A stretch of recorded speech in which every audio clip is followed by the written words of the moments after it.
Bonjour et bienvenue à la créativité au rendez-vous. Je me présente Claudine Delaunay, blogueuse pour les trouvailles de Claudine.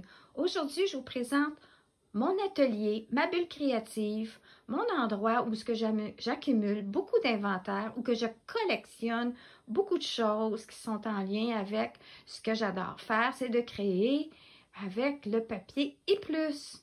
Alors, j'ai vu une vidéo de quelqu'un qui parlait de justement hoarding, c'est une expression en anglais qui est souvent utilisée parce qu'on accumule beaucoup d'inventaire dans ce qui nous passionne.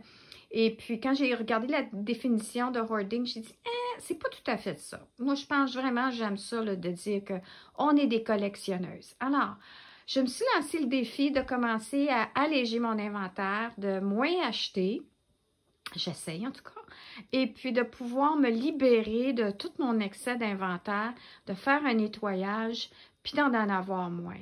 Alors, dans mon blog et sur mes publications de Facebook, j'en parle déjà. Mais là, j'ai décidé de faire une petite vidéo pour vous montrer où ce que j'en suis. Et ça va m'encourager, peut-être, à me libérer de cette angoisse d'avoir trop d'inventaire et puis de prendre action. Bien, j'ai commencé déjà à prendre action, mais de continuer, de poursuivre, puis de vous refaire une vidéo prochainement, vous montrer mon résultat. Alors, ça va être à suivre, mais entre-temps, je voulais vous montrer en image, dans la vidéo, qu'est-ce que ça a l'air, mon atelier. Quand je dis que j'ai un surplus d'inventaire, c'est pas des jokes. Alors, voici mon atelier. Là, ma table de travail, normalement, si je la nettoie au fur et à mesure quand je fais des présentations, des cours en ligne, mais je voulais vous montrer souvent, surtout en ce moment, j'ai quand même accumulé aussi sur ma table de travail. D'habitude, je finis par faire du classement puis je me retrouve plus. Mais là, c'est pendant que je fais mon nettoyage d'inventaire, je sors des choses, je dis, ah oui, c'est vrai, il faut que je fasse un nettoyage. Exemple, toutes les porte-crayons, plein de crayons. Je n'ai déjà fait du ménage de tout ça, puis je me retrouve encore avec plein de stylos et de crayons. Alors, ça, c'est à faire.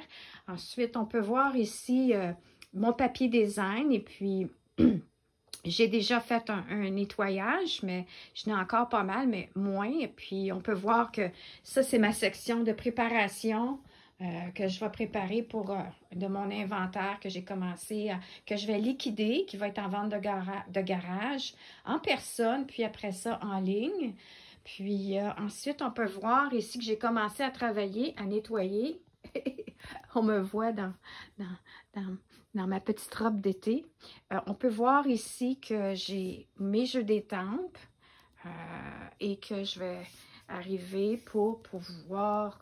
ce que je fais, c'est que je mets des étiquettes et puis je montre aussi toutes mes perforatrices. Puis quand je commence à mettre de l'inventaire à terre, c'est comme c'est assez. Là, ça va faire. On peut voir ici que je ramasse aussi des choses dans mes tiroirs. Je finis par classer. J'ai fait un beau ménage déjà dans une série de vidéos qu'on peut voir sur ma chaîne YouTube de mes Pepper Pumpkins. J'en avais une tonne. Alors ça, je suis fière de moi. Ça ici, c'est à l'envers, mais d'habitude, ce que je fais, c'est que je crée des collections et puis que je classe ça là. Je peux voir mon visuel à ce moment-là de qu'est-ce qui me manque, puis me préparer pour un marché public, un marché de Noël. Et là, je ne pousserai pas mon sofa parce qu'à l'arrière, il y a d'autres cubes avec du ramassage d'inventaire.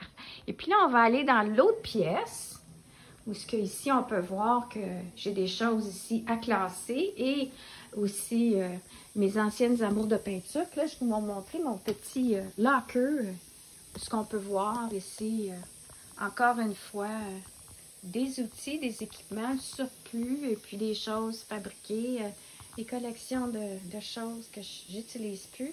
Puis c'est ça, j'avais un atelier avant aussi, avant la COVID, à Sainte-Thérèse, que j'ai fermé. Alors, on peut voir comme ça ici, ce qu'il y en est. On peut voir ici d'autres choses. Alors, quand j'avais mon atelier, eh bien, j'offrais dans le passé des cours de peinture sur bois, sur toile, sur céramique. Alors, il me reste encore un peu de ça aussi.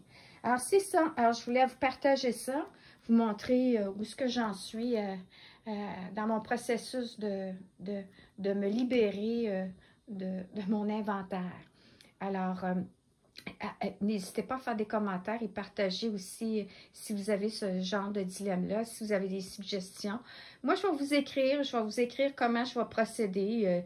Je me suis embarquée dans une formation qui apprend comment se libérer de son inventaire. Et puis, alors, c'est ça ce que je vais suivre. Puis, je vous en parlerai un peu plus, comment je procède pour ne pas être découragée. Et puis, alors, n'hésitez pas de commenter en bas de ma vidéo pour me raconter aussi, partager votre expérience ou ce que vous en êtes ou c'est quoi vous vivez. Et puis, avez-vous des conseils aussi? Parce qu'il y a des journées que j'ai le taquet bas. Alors, ceci dit, je vais vous souhaiter une excellente journée et puis fin de semaine ou dans quelle journée, ça dépend de quelle journée vous allez écouter ma vidéo. Et puis, on se revoit bientôt. Merci.